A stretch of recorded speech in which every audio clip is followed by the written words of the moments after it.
This is Tales of a Fourth Grade Nothing by Judy Blume, and this is part 3. It's page 22 to 40 in chapter 3. Nobody ever came right out and said that fudge was the reason my father lost the Juicio account, but I thought about it.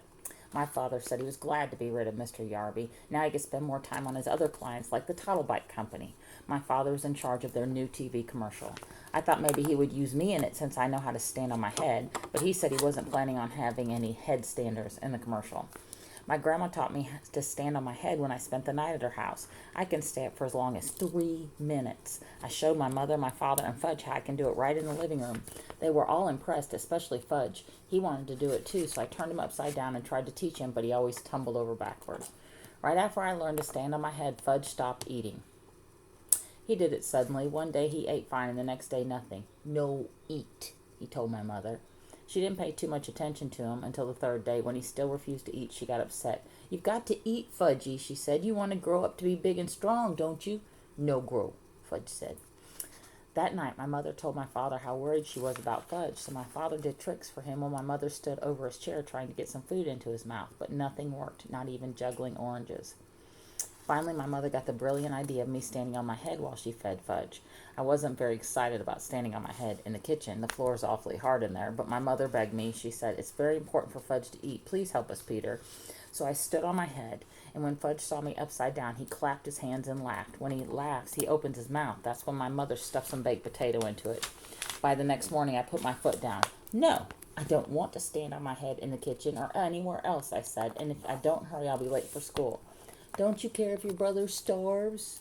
"No," I told her. "Peter, what an awful thing to say. Oh, he'll eat when he gets hungry. Why don't you just leave him alone?" That afternoon when I came home from school, I found my brother on the kitchen floor playing with boxes of cereals and raisins and dried apricots. My mother was begging him to eat. "No, no, no," Fudge shouted. He made a terrible mess, dumping everything on the floor. "Please stand on your head, Peter," my mother said. "It's the only way he'll eat." "No," I told her, "I'm not going to stand on my head anymore." I went into my room and slammed the door. I played with Dribble until supper time. Nobody ever worries about me the way they worry about Fudge. If I decided not to eat, they'd probably never even notice. That night during dinner, Fudge hid under the kitchen table. He said, "I'm a doggy. Woof, woof, woof." It was hard to eat with him under the table pulling on my legs. I waited for my father to say something, but he didn't. Finally, my mother jumped up. "I know," she said. "If Fudgy's a doggy, he wants to eat on the floor, right?" If you ask me, Fudge never even thought about that. But he liked the idea a lot. He barked and nodded his head, so my mother fixed his plate and put it under the table.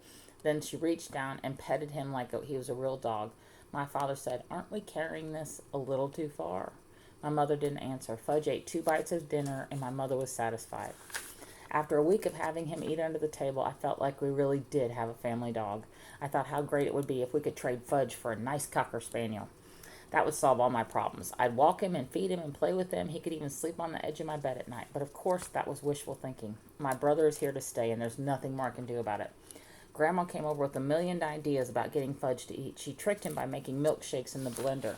When Fudge wasn't looking, she threw him an egg. Then she told him if he drank it all up, there would be a surprise in the bottom of the glass.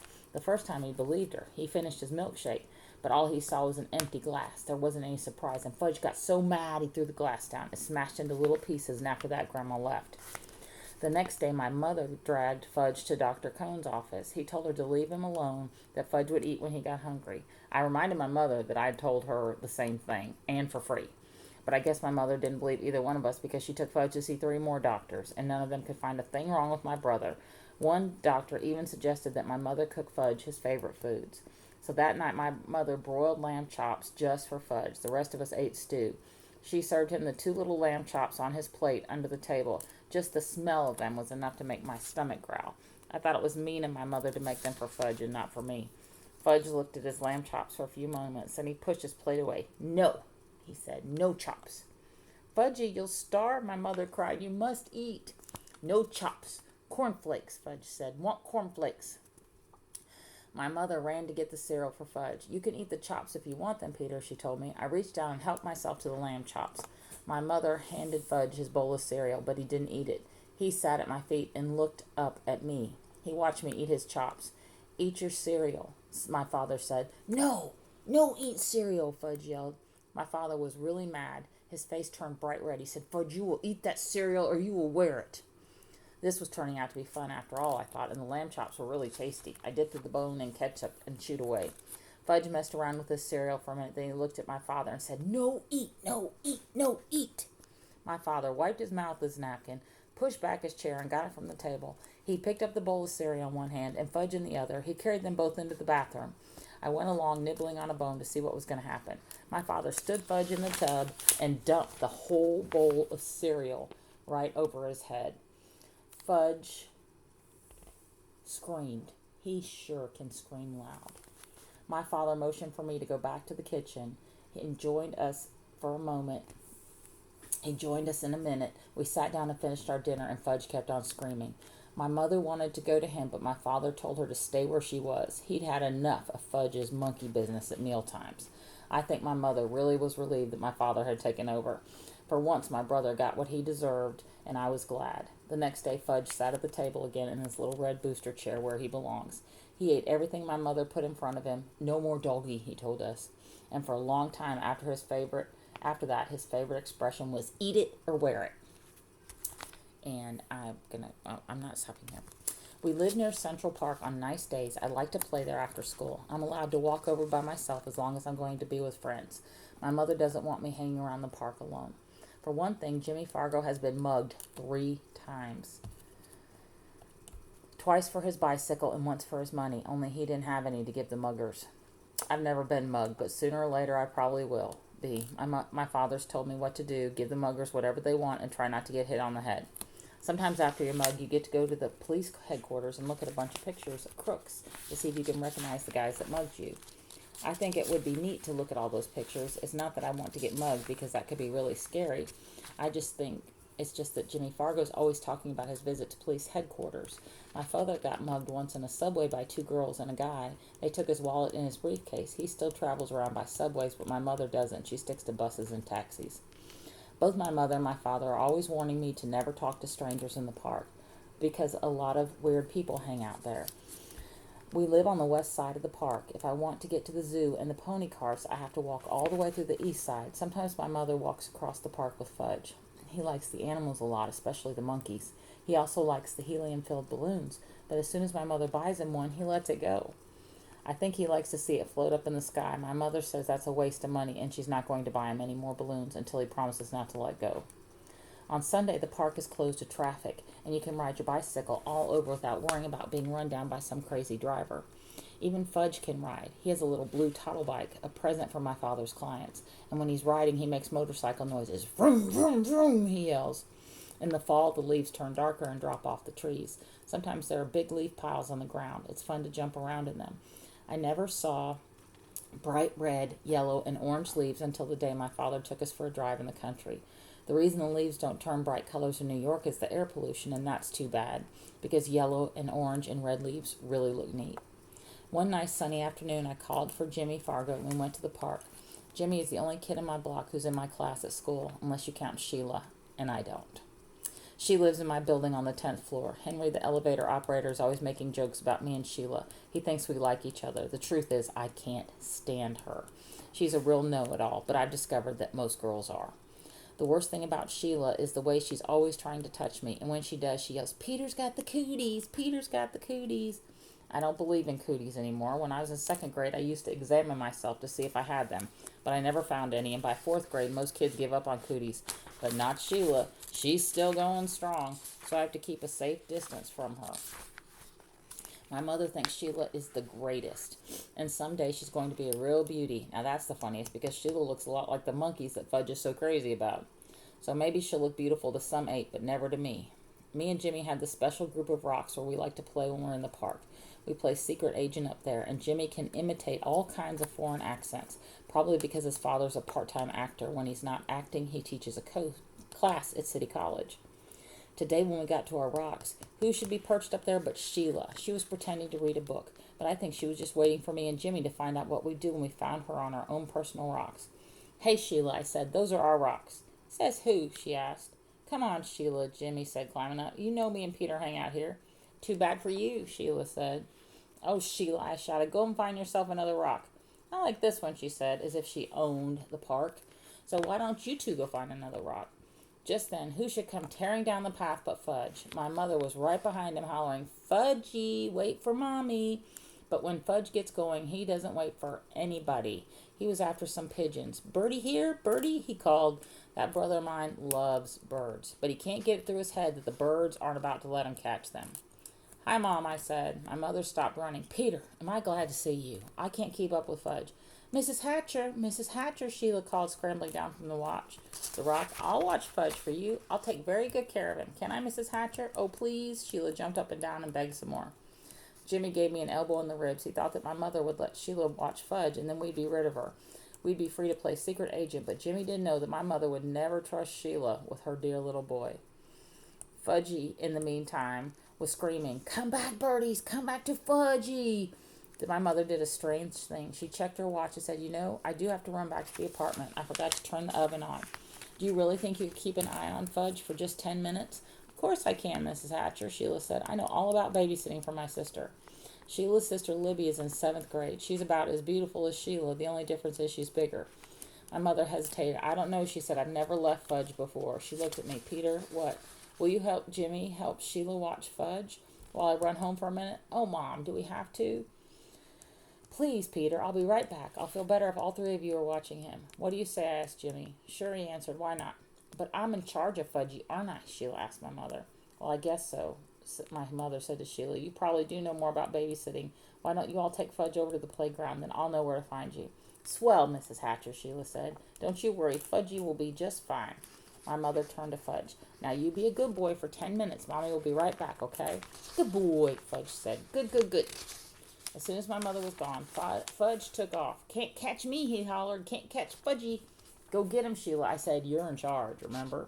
Me and Jimmy horsed around while Sheila ran after Fudge. When she caught him, we decided we better go to the playground like my mother said. It was a lot easier to keep an eye on him in a smaller place. Anyway, Fudge liked to climb on the jungle gym, and that way he can't get lost. As soon as we got to the playground, Sheila started chasing me. "Peter's got the cooties! Peter's got the cooties!" she yelled. "Cut that out," I said.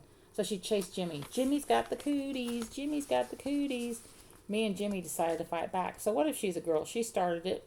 We grabbed her by the arm. She squirmed and tried to get away from us, but we wouldn't let her go. We hollered really loud, "Sheila's got the cooties! Sheila's got the cooties!" All of us were so busy fooling around that we didn't notice Fudge on the jungle gym until he called, "Peeta!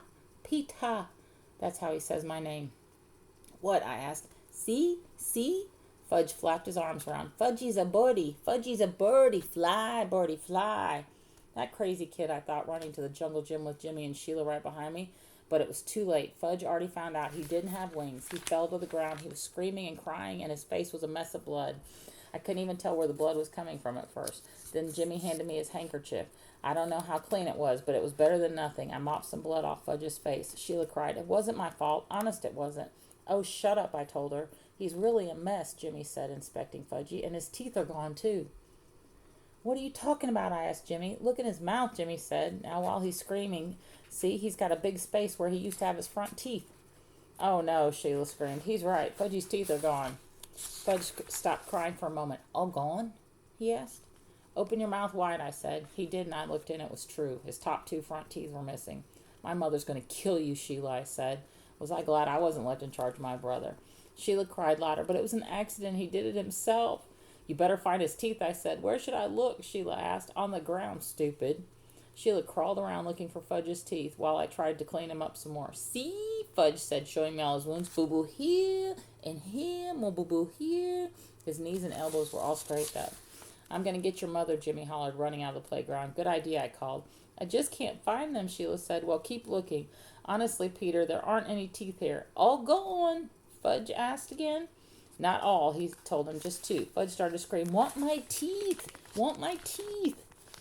Jimmy must have met my mother on her way back from the park to the park because it only took about 2 minutes for her to get there. By that time, a whole crowd of kids had gathered around us. Most of them were crawling on the ground like Sheila, looking for Fudge's teeth. My mother picked up Fudge. "Oh, my baby, my precious, my little love." She kissed him all over. "Show Mommy where it hurts." Fudge showed her all his boo-boos, and he said, "All gone." "What's all gone?" my mother asked. "His top 2 front teeth," I said. "Oh, no," my mother cried. "Oh, my poor little angel." Sheila sniffled and said, "I just can't find them, Miss Hatcher. I've looked everywhere, but Fudge's teeth are gone." He must have swallowed them, my mother said, looking into Fudge's mouth. Oh, Mrs. Hatcher, how awful. I'm sorry. I'm really, really sorry, Sheila cried. What will happen to him? He'll be all right, Sheila, my mother said. I'm sure it was an accident. Nobody's blaming you. Sheila started crying again. My mother said, let's go home now. I thought my mother was being pretty easy on Sheila. After all, she was left in charge. When we got home, Mom washed Fudge's cuts and scrapes with peroxide. Then she called Dr. Cohn. He told her to take Fudge to our dentist. So my mother called Dr. Brown's office and made an appointment for the next day. When that was done, she gave Fudge some socks to play with. I went into the kitchen to have a glass of juice, and my mother followed me. Peter Warren Hatcher, she said. I'm sorry that I can't trust you for just 10 minutes. Me? I asked, trust me? I'm sorry. What's this got to do with me? My mother raised her voice. I left your brother with you for 10 minutes. And look what happened. I'm disgusted with you. It was Sheila's fault, I said. You said Sheila was in charge, so how come you're mad at me and not at Sheila?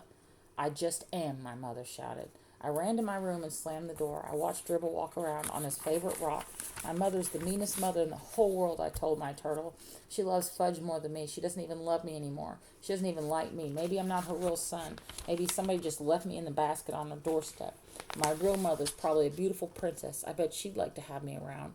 Nobody needs me around here, that's for sure. I didn't eat much supper that night, and I had a lot of trouble falling asleep. The next morning, my mother came into my room and sat down on my bed. I didn't look at her. Peter, she said. I didn't answer. Peter, I said some things yesterday that I didn't really mean. I looked at her. Honest, I asked.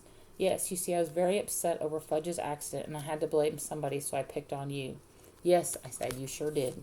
It wasn't your fault, though. I know that. It was an accident. It could have happened even if I'd been on the playground myself. He wanted to fly, I said. He thought he was a bird. I don't think he'll try to fly again, my mother said. Me neither, I told her. Then we both laughed, and I knew she was my real mother after all. And that's this part on Tales of a Fourth Grade Nothing.